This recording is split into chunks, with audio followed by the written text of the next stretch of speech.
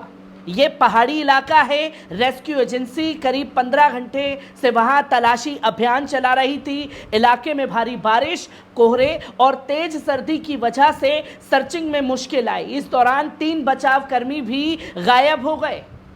Rescue की team को सोमवार सुबह अजरबैजान की पहाड़ियों में हेलीकॉप्टर का मलबा नजर आया। इसकी जांच के बाद देश के मेडिकल असिस्टेंस देने वाली रेड क्रिसेंट ने कहा कि हादसे में किसी के बचे होने की संभावना नहीं थी। जिसके बाद मैप में यह दिखाया गया, जो कि आप साफ तौर पर देख सकते हैं कि यह मैप सर्कुलेट किया गया और बताया गया कि इस जगह पर महज कुछ ही किलोमीटर दूर ईरान से इस जगह पर हेलीकॉप्टर का मलबा मिला, जहां रईसी बांध का उद्घाटन करने के लिए अजरबैजान पहुंचे थे, जहां हेलीकॉप्टर में विदेश मंत्री समेत 9 लोग शामिल थे, जिसमें यह बताया गया कि विदेश मंत्री आमिर अब्दुल्लाहियान, पूर्वी अजरबैजान के गवर्नर मलिक रहमती, तबरीज के इमाम मोहम्मद अली सवार थे। वहीं हेलीकॉप्टर में पायलट, को पायलट और क्रू चीफ और हेड्स ऑफ सिक्योरिटी और बॉडीगार्ड भी इसमें मौजूद थे, जिसकी जानकारी जो है वो दी गई। ईरान के तबरीज शहर ले जाए जा रहे हैं शव, जिसकी जानकारी दी गई, जहां हेलीकॉप्टर क्रैश में मारे गए लोगों के शवों को ईरान के तबरीज शहर लाया जा रहा है। अमेरिकी मीडिया CNN ने मेडिकल असिस्टेंट देने वाली ईरान की रेड क्रिसेंट टीम के हवाले से इसकी जानकारी दी है और इसके बाद ये भी बताया गया है कि ईरान ने कैबिनेट की इमरजेंसी बैठक जो है वो बुलाई है, जहां राष्ट्रपति रईसी की मौत के बाद इमरजेंसी मीटिंग बुलाई गई है। देश के उपराष्ट्रपति मोहम्मद मुखबेर ने इस बैठक की अध्यक्षता की है, जहां राष्ट्रपति की अचानक मौत के बाद उपराष्ट्रपति जो हैं वो कार्यभार संभालेंगे, जिसकी जानकारी दी गई, जहां इसके बाद देश के प्रधानमंत्री श्री नरेंद्र मोदी जी की तरफ से भी अपनी प्रतिक्रिया जो है वो जारी की गई, जहां पीएम मोदी ने लिखा कि ईरान के राष्ट्रपति रईसी की मौत भारत के प्रधानमंत्री नरेंद्र मोदी ने दुख जताया है। उन्होंने सोशल मीडिया पर पोस्ट करते हुए लिखा, रईसी की अचानक मौत से हैरान हूं। उन्होंने भारत ईरान के द्विपक्षीय रिश्तों को आगे बढ़ाने में अहम भूमिका निभाई है। उनके परिवार और ईरान के लोगों के प्रति मेरी संवेदनाएं हैं। भारत इस मुश्किल घड़ी में ईरान के साथ खड़ा हुआ है। वहीं भारत के विदेश मंत्री एस जयशंकर ने भी रईसी की मौत पर दुख जताया। उन्होंने कहा, मैंने जनवरी में ही उनसे मुलाकात की थी। हादसे की खबर से बेहद दुखी हूं। मैं इस मुश्किल घड़ी में ईरान के साथ खड़ा हुआ हूं। वहीं वेनेजुएला के राष्ट्रपति भी बोले हैं। वेनेजुएला के राष्ट्रपति निकोलस ने रईसी की मौत पर शोक जताया और कहा कि रईसी उनके बेहद खास दोस्त थे। ईरान गरिमा, नैतिकता और प्रतिरोध का सबसे बड़ा उदाहरण भी है। जहां हेलीकॉप्टर क्रैश में शव जले हुए मिले हैं, जिनकी शिनाख्त की जा रही है, और तबरीज अजरबैजान में ही उन शवों को खासतौर पर हॉस्पिटल ले जाया गया है, जिसकी जानकारी जो है वो लोगों के सामने आई। और जहां 15 घंटे की मशक्कत के बाद तुर्की के ड्रोन ने क्रैश साइट को ढूंढने में ईरान की मदद की, जहां सर्च ऑपरेशन में जुटे तुर्की के एक ड्रोन को अजरबैजान की पहाड़ियों पर ताविल इलाके में जलती हुई एक जगह दिखी।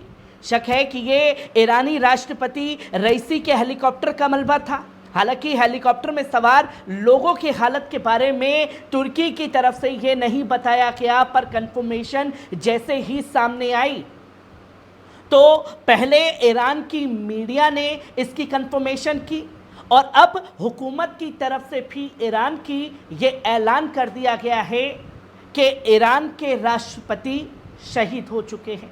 हर एक खबर से आप लोगों को रूबरू कराता रहूँगा। दीजिए इजाज़त।